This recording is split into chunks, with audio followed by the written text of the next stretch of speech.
Well, hey there, and welcome to the Animal Donut Channel. My name is Jeff Luke. I'm a professional photographer and I'm the author of Stock Market Intelligence. And welcome back to the channel. If this is your first time here, I'm glad to have you. And today I want to talk with you about Berkshire Hathaway. Now, if you're new to this company, I think this is going to be a real eye-opener. The first thing that I want you to know is that it's run by Warren Buffett, who many people consider to be the smartest and most accomplished investor in the world. And he's a really bright guy. He's always loved numbers and math and collecting things, and he's run his own businesses ever since he was like a little kid. So he's always been very much involved with buying and selling everything from like soda, like Coca-Cola and little bottles of soda, and running paper routes from when he was young, all the way to running one of the largest companies on earth.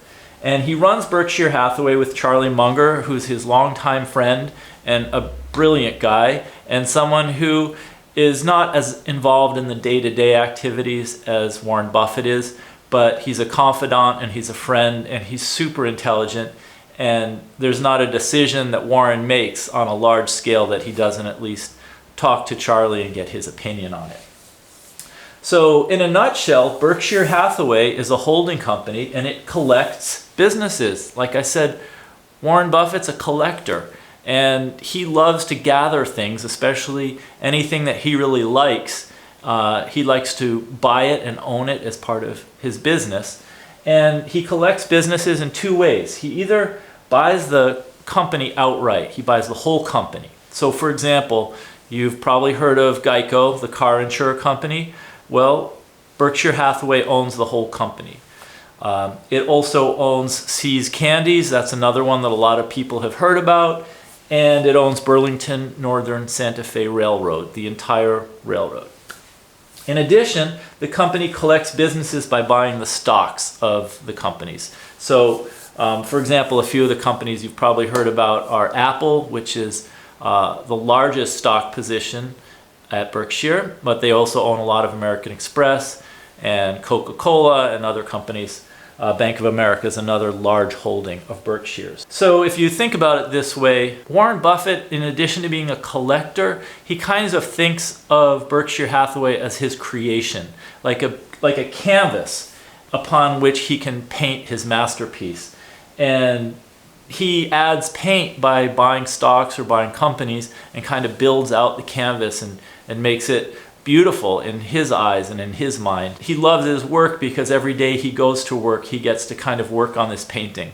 And I just think it's interesting for someone who doesn't know a lot about Berkshire to understand what motivates the people who run the company. Here are just a few of the wholly owned businesses. The largest wholly owned business, when I talked about Warren and Charlie buying whole companies, their largest holdings are in insurance. The next are the Burlington Northern Santa Fe Railroad, and then Berkshire Hathaway Energy is a collection of smaller electrical and power generation, electricity, gas, wind-powered companies, and they're all held together under this umbrella name of Berkshire Hathaway Energy. And Berkshire Hathaway Energy is run by Greg Abel, who's a real bright guy and just a brilliant manager, and he is slated to be the next CEO of Berkshire Hathaway whenever Warren Buffett's no longer running the show. So these are the wholly owned businesses, and then the stocks are Apple, as I mentioned, Bank of America, American Express, and Coca-Cola. During his whole life, Buffett has just been adding to this collection of businesses, and that is what he continues to do. Now, I think it's important to answer the question why. What motivates somebody like Buffett to run a company like Berkshire? And I mentioned earlier he likes the creativity of painting his masterpiece. He loves collecting, and he sees this as a game. He sees investing as a game that you play, and making money is like a way of keeping track of whether you're winning or losing and how you're doing in comparison with other people. So I feel like, some people think, oh, he's just in it because he loves money, and, why do people want more and more money when they already have millions of dollars or billions of dollars? And from the best of my ability to understand Buffett, It's the process of playing the game that he loves. He's already given away almost all of his money to charity, and it's just the process of thinking and of learning and of constantly reevaluating your understanding of businesses that gives him a lot of enjoyment and fun and excitement. And for Charlie Munger, probably all of these things apply, although it seems to me that Munger is less excited about playing the game and at winning the game. But I've heard Munger say that the main reason he wanted to become rich, because he started out really modest means and didn't have much money like Buffett, but Munger's main reason for becoming rich is so that he could just be independent and not have to, invoice people or ask people to pay him to do things. He likes being independently rich so that he can do whatever he wants with his time. So I thought I'd just tell you a little bit about my history and my story with Berkshire Hathaway. I purchased 4 shares of the B stock when I was much younger. And to me, it was a lot of money. It's the stock that I've held the longest. And we're talking about 17 years, I think, since I bought that stock. And it was a big decision for me because, buying 4 shares at the time, the stock cost $2,500 when I bought it, a little bit less than that. So I bought these B shares for $2,500, and the B shares cost 1/30th the price of the A shares at the time. And so the A shares cost about $75,000 back then, and those were way too expensive. I couldn't buy one of those. But you could buy the B shares. And so I bought 4 of them. And what's happened since is that Berkshire actually split the B shares and gave you 50 shares for each one that you own. So my 4 shares turned into 200 shares. The reason they split it, by the way, is because they wanted to acquire Burlington Northern Santa Fe Railroad. And in order to make that transaction work, they had to issue stock. And those stocks went to the people who previously owned stock in Burlington Northern. Anyway, investing in Berkshire Hathaway has worked for me, and it still does. What I like about Berkshire is it's one of those things where you can just buy the stock and then you don't have to make another decision. I don't look at it from week to week or year to year and try to decide whether I should buy the stock or sell the stock or what to do with the stock. I mean, when I can, I like to buy more, but I don't have to make any more decisions. And I feel like this is a real important message about Berkshire for this video, because we're in a world where when we look at stock markets, there's this constant buying and selling, and so much on television and on YouTube and on all kinds of internet stories and platforms talking about what you should do next, or the top 5 stocks to buy now, or the top 10 stocks to double your... And there's so much noise out there. With Berkshire, it's like you buy a part of this company and you just stash it away. I mean, I just have it in this brokerage account and I don't even check the account. And there's something very relaxing and comforting about knowing that you don't have to make another decision after you buy it. And just to give you an idea, I had mentioned to you that the stock cost $2,500 and then they split it. I just looked this up today. The shares since I bought it back in 2003 have appreciated 633% in value. And that's pretty amazing return, and that's for doing nothing on my part. And I've never even checked what the return is. I just know that gradually over time my shares have increased in value, and when I have had the chance, I've just bought some more and added it to that. So I feel like investing in a sense is something that doesn't need to be exciting at all. On the contrary, when it's boring and makes you yawn and you don't even really think about it a lot, that's sometimes the best kind of investment, because it removes the desire or the need to have to think that you have to do something. And a lot of times when people feel they have to do something with their investments, they make kind of dumb decisions. So I want to share with you something that Warren Buffett said about approval, because I think that it connects nicely with what I've been telling you. He said, approval is not the goal of investing. In fact, approval is often counterproductive because it sedates the brain and makes it less receptive to new facts. or a re-examination of conclusions formed earlier.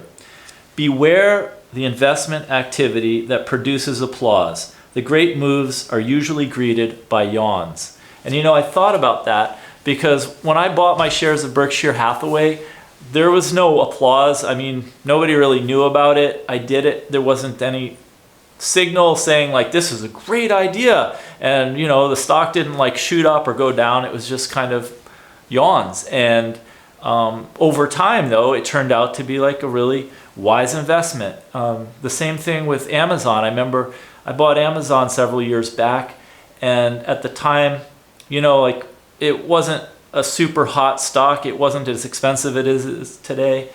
And it was sort of like I bought it, and then I kind of wondered, well, there's not a lot going on right now, and nobody's really hyping the stock, and it was kind of a yawn decision. And I didn't know at the time, but it would go up a lot in the years after that. And so I guess the take-home message about investing is that Berkshire's worked for me because it hasn't required a lot of decisions after I bought it. And I think with great companies, with really high-quality businesses, you don't have to do a lot of decision making. You can just sit on your butt afterwards and do some other things, or go out and do your work, or do whatever it is you love to do, but you don't have to worry about what to do next. So I want to tell you a little bit about Berkshire Hathaway's crown achievement, and that is buying Apple stock. Now, a lot of people might not realize this who are new to Berkshire, but Berkshire hasn't always owned Apple. In fact, they just started investing in 2016 through 2018. That's when they built their large position. They spent $36 billion, which at the time was a huge amount for Berkshire to put it into any one stock.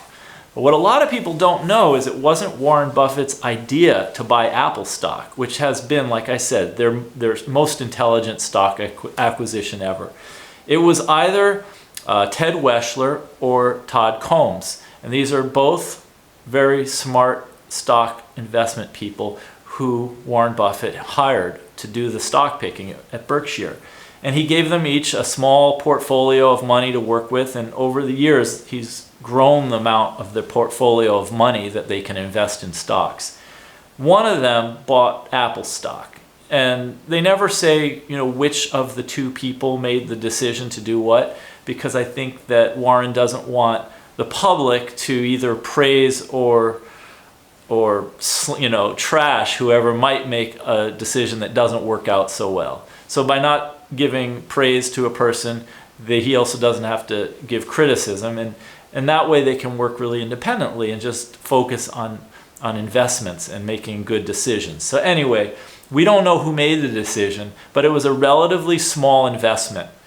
But Buffett looked at it, he noticed it, he thought about it, and then he, who controls a lot more cash at Berkshire, just backed up the truck and made this very, very large investment in addition to the prior one. So that's why Berkshire owns so much Apple stock.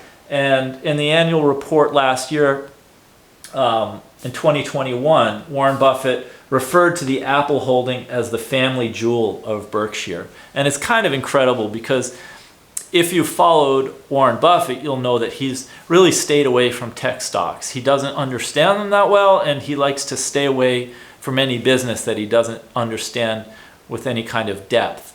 And he just says tech has always kind of been beyond what interests him and what he understands, so he's never really made those investments. But hiring Ted and Todd was probably one of the best decisions that Buffett ever made, because through them he learned about and gained the confidence to make the investment in Apple, which has turned out to be an incredible investment for Berkshire. So on the topic of Apple, Warren Buffett said Apple is probably the best business I know in the world.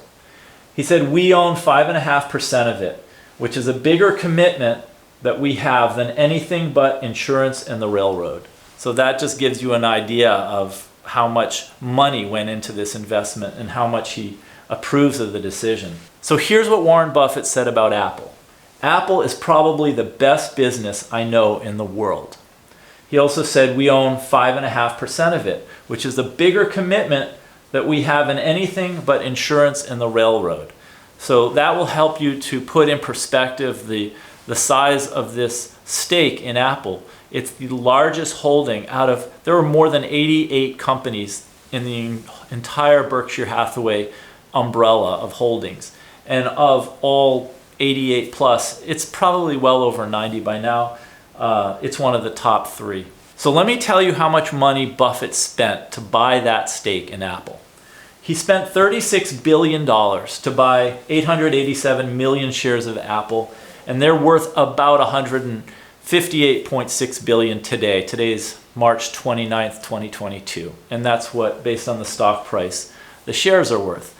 Now, what's really incredible about owning this much of a company is how much Berkshire gets just in dividend payments every year. Buffett said that Berkshire received $785 million in Apple dividends last year. So think about that. Just for holding the stock and not doing anything with that Apple stock, Berkshire is given $785 million. And that's just as the dividend from Apple grows over the future, if it happens, which it is likely to occur, that amount of the dividends is just going to increase. And Berkshire's slice of Apple's dividends will just continue to grow. But listen to what he said. He said, yet our share of Apple's earnings amounted to a staggering $5.6 billion. So I'm going to show you why he meant that and what that means. So compare this. 5.6 billion is a lot more. It's 8 times this $785 million, okay? So it's much, much greater. And you might say, well, how come Berkshire's share is so much greater? He said, much of what the company retained was used to repurchase Apple shares, an act we applaud. So what Apple did was they had all of this cash left, in 2021. So what they did, they issued some of the cash back to shareholders in the form of dividends. But then they retained a lot of it and bought back their own shares. And that's something that a lot of investors would have no idea is going on underneath the surface, or beneath the surface of the company, unless you read the financial statements. And then you learn, wow, $5.6 billion is going back, in this case, back to Berkshire through these share repurchases. So it makes the purchase of Apple, especially on the scale that Berkshire did it, even more impressive when you realize how much of the retained earnings are used to buy back Apple's own shares. So the take-home message here is that Berkshire Hathaway is a holding company. And they own both wholly owned businesses that they buy the whole company outright, and they also own large chunks of stock in businesses that they like and admire and understand. Buffett and Munger still run the show, but increasingly they're giving responsibility to other people like Ted Weschler, Todd Combs, and Greg Abel, who are going to be leading the future of Berkshire Hathaway. Berkshire has an enormous stake in Apple stock. And in addition to all of the Apple that they own, they have $140 billion in cash that's just waiting for a number of opportunities. One of the things could be just to help the company withstand any recession that might show up or a worsening economy.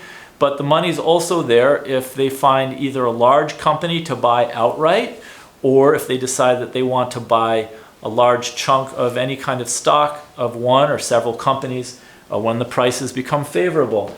So this amount of cash on hand makes Berkshire Hathaway kind of a fortress, a really strong business that can withstand pretty much any economic environment.